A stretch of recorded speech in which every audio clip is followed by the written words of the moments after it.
Pasyalan natin yung mga natin garden. Ayun, baksak na yung mga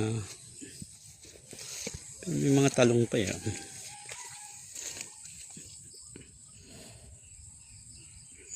Talong pa. Ayun mga nakalap talong. Ayun, marami naman bunga.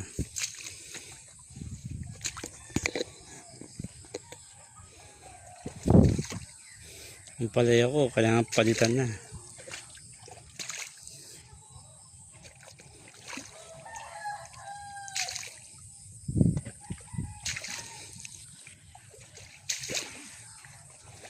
Ang sili, ang daming sili.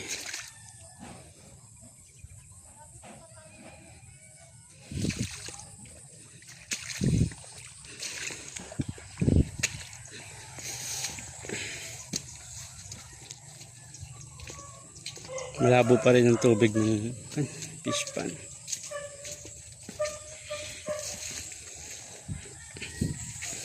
Lakas ng ulan ng isang kagabi lakas din ng ulan.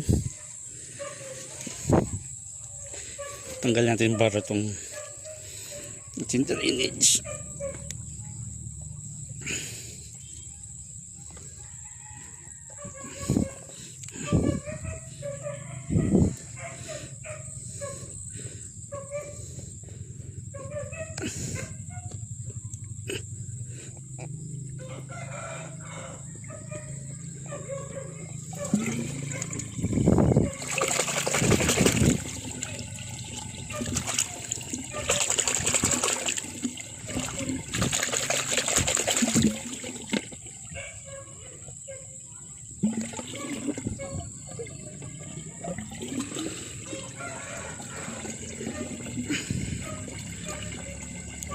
Kailangan to para hindi mapuno yung ating fish pan.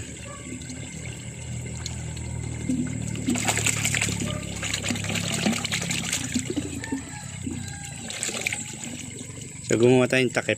Yung takip, nilagyan natin yung butas-butas para kasi pag net kasi nakalagay dyan ng una.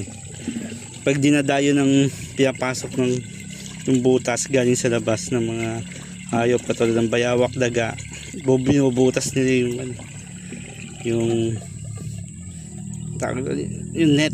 Hindi katulad nito, hindi nila mga angat-ngat basta-basta yan.